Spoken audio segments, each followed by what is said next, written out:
बेटा बहू बूढ़ी माँ को एयरपोर्ट पर छोड़कर भाग गए। आलोक आज पूरे 2 साल बाद इंडिया आया।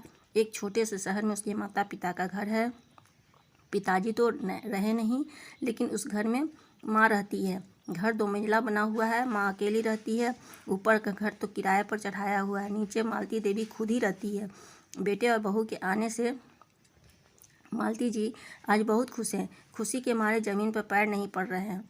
रसोई में कभी लड्डू बना रही हैं, तो कभी मठरी काट रही हैं, तो कभी पूरे घर की साफ़ सफाई कर रही हैं कि मेरे बेटे बहू को इतने समय बाद घर आ रहे हैं तो उन्हें सारी व्यवस्थाएं बहुत अच्छी से मिलनी चाहिए, कोई कमी नहीं होनी चाहिए। बहू बेटे के कमरे की वह बहुत अच्छे से सफाई कर देती हैं।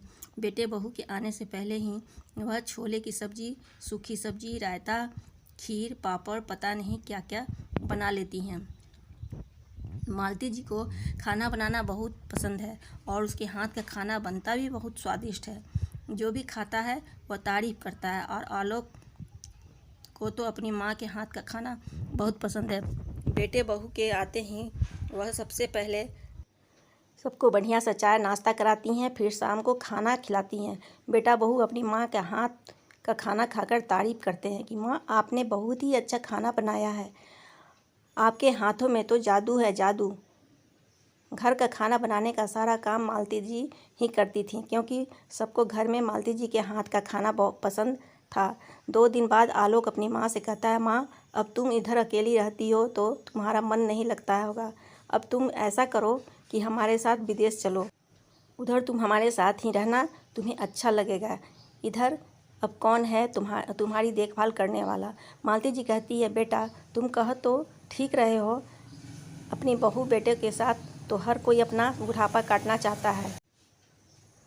अब तो तुम्हारे पिताजी भी इस घर में नहीं रहे, तो अकेले रहकर भी क्या करूँगी। और जब कभी मेरी तबीयत खराब होती है तब तो ऐसे लगता है कि बेटे बहू के पास चले जाओ या उनको बुला लो। सोचना क्या है, अब तो बेटे बहू आ गए हैं और वह आपको ले जाने के लिए ही तैयार है, तो फिर आप हमारे साथ विदेश चलो। आलोक को जब लगने लगा कि माँ की हमारे साथ विदेश जाने के लिए इच्छुक है, तो अगले ही पल वह माँ से कहता है, माँ जब आप हमारे साथ विदेश चली जाओगी तो फिर गांव की ज़मीन और शहर के 2 मंजिला मकान का क्या होगा। इनको तो कोई देखने वाला ही नहीं होगा, यह पूरी तरह से खंडहर हो जाएगा। जब कोई इसमें रहेगा ही नहीं तो इनकी देखभाल नहीं करेगा, तो हम ऐसा करते हैं कि माँ गांव की ज़मीन को बेच देते हैं और इस घर को भी हम बेचने के लिए ब्रोकर को बोल देते हैं, जिससे कोई ना कोई इस घर को खरीदने के लिए मिल जाएगा और फिर हम आराम से विदेश जा पाएंगे। मालती जी कहती है, बेटा गांव की ज़मीन को हम बटाईदार पर दे देते हैं, जिससे पैसे आते रहेंगे मेरे अकाउंट में, और इस घर को भी हम किराए पर दे देते हैं, इससे भी पैसे आते रहेंगे, बेचने की क्या ज़रूरत है।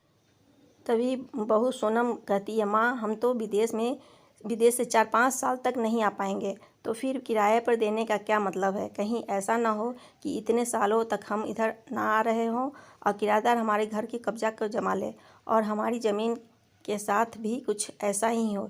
इससे अच्छा है कि हम सब उसको बेचकर पैसे ले लेते हैं, वह हमारे काम आएंगे। और अब तो आपको हमारे साथ ही रहना है, तो इतना क्या सोचना। अपने बेटे बहू के आगे मालती जी की एक ना चलती है। बेटा गांव जाकर गांव की ज़मीन बेच देता है और उसके पैसे अपने अकाउंट में जमा कर लेता है। कुछ ही दिनों बाद वो घर भी बिक जाता है। मालती जी नए मकान मालिक से बात कर लेती है कि जब तक हम विदेश नहीं जाएंगे तब तक इसी घर में रहने दो, उसके बाद तो तुम आ जाना। मकान मालिक अच्छे स्वभाव का होता है, वह कहता है, ठीक है माँ जी, आपको जितने दिन रहना है रुक लीजिए, मैं वैसे भी हम अपने दूसरे घर में रह रहे हैं। सभी लोग विदेश जाने की तैयारी करने लगते हैं, क्योंकि 2 दिन बाद ही उनके विदेश का फ्लाइट था। आलोक और सोनम मालती जी से कहते हैं, आपका जितना भी कीमती सामान है, जेवर है, वह सब आप मेरे बैग में रख दीजिए और उधर चल करके मैं आपको वापस कर दूंगी। मालती जी अपने बेटे बहू की चालाकियों को बिल्कुल नहीं समझ पाती है। वह बहुत सीधी सादी है। उन्हें तो लग रहा था कि उनके बेटे बहू कितने अच्छे हैं जो उन्हें अपने साथ विदेश में रखेंगे, उनकी सेवा करेंगे, सारा बुढ़ापा बहुत अच्छे से कट जाएगा।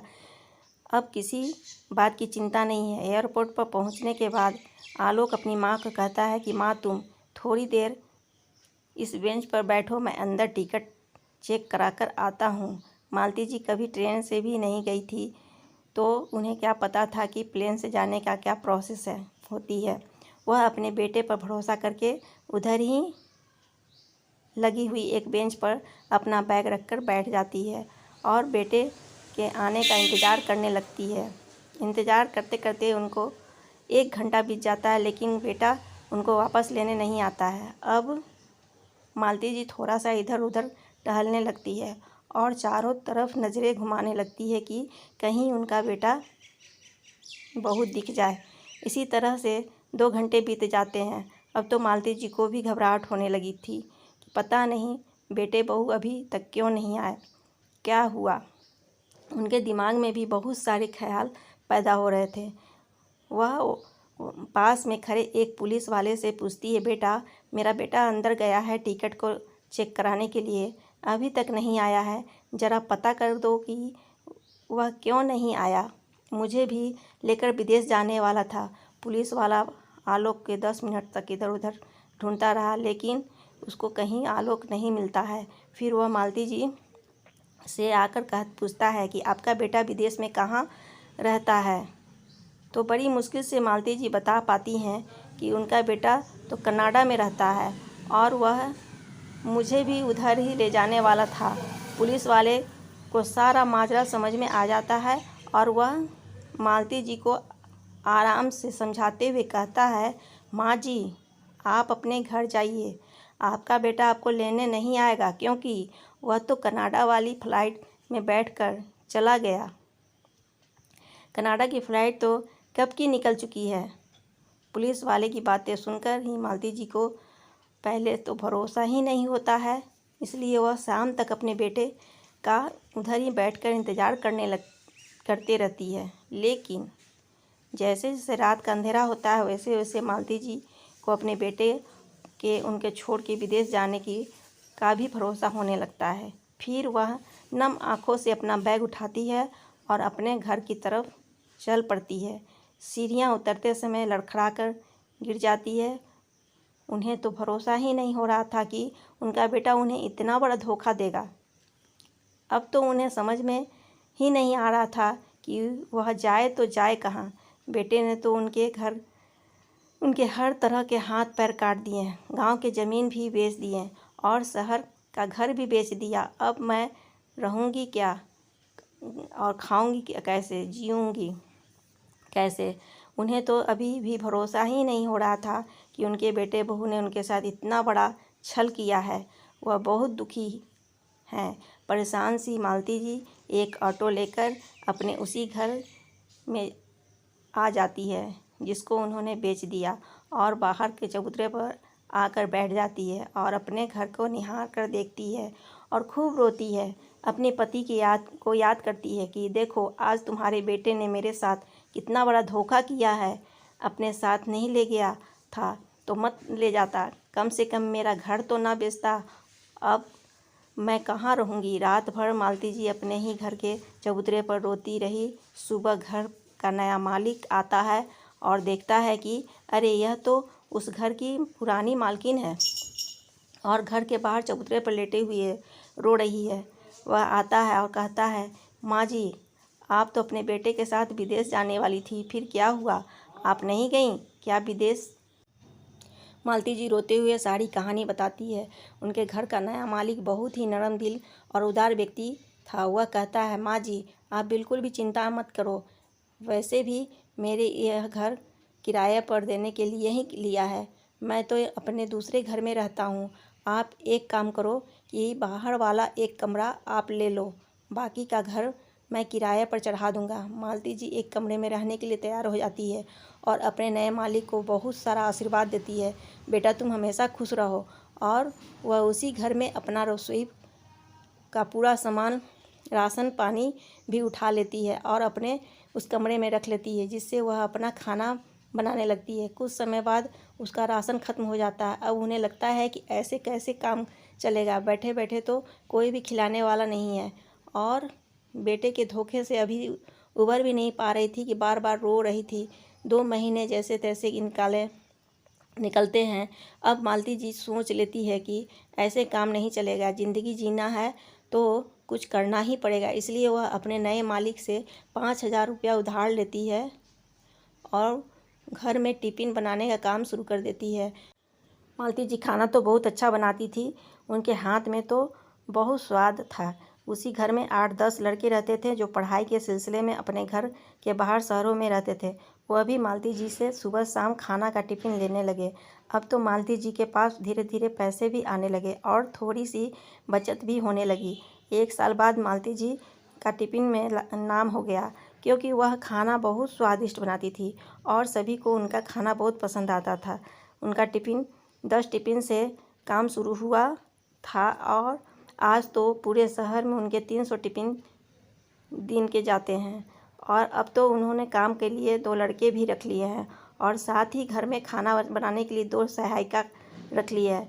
अब तो मालती जी के पास खूब पैसे हैं और उनका बिजनेस भी बहुत अच्छे से चल रहा है। उनका खूब नाम भी हो रहा है शहर में। लोग बातें करते हैं कि देखो 70 वर्ष की माता जी खाने की टिफ़िन का बिजनेस शुरू कर रही है और उनका बिजनेस तो कितना अच्छा चल रहा है, खूब पैसे कमा रही है। उनको तो सरकार की तरफ से भी सम्मानित किया गया है। कुछ समय बाद किसी वजह से आलोक की नौकरी चली जाती है। अब बिना पैसों के विदेश में रहना आसान नहीं होता है, इसलिए वह अपने देश वापस आ जाता है। कुछ दिन तक तो वह अपने ससुराल में रहता है, लेकिन फिर उसे पता चलता है कि उसकी माँ का बिजनेस तो बहुत अच्छा चल रहा है, उनके पास बहुत पैसे हैं, बहुत अच्छा खासा कमा रही है और सरकार से भी सम्मानित किया गया है। न्यूज़पेपर में भी उनका नाम आया है कि इतनी उम्र में वह इतनी मेहनत कर रही हैं। आलोक के पास तो ऐसे भी पैसे की तंगी थी। एक तो नौकरी चली गई थी, ऊपर से इंडिया आने पर भी उसकी कोई नौकरी नहीं लग रही थी। इसलिए वह अपनी पत्नी के साथ भागा भागा अपनी माँ के पास आता है। बेटा आते ही रोने लगता है और काफ़ी माफ़ी मांगने लगता है। माँ, मुझे माफ़ कर दो, मैं बहुत परेशान हूँ, मुझसे गलती हो गई कि मैं आपका घर और ज़मीन बेच दी और आपको इधर अकेला छोड़कर चला गया, लेकिन आप तो मेरी माँ हो, आप मुझे माफ़ कर दो, मुझसे गलती हो गई है, मुझे अपनी गलती का बहुत पछतावा है। मालती जी अपने बेटे बहू को देख कर के दंग रह जाती है और पीछे हटते हुए कहती है, तुम लोगों को तो मैं कभी माफ़ नहीं कर सकती।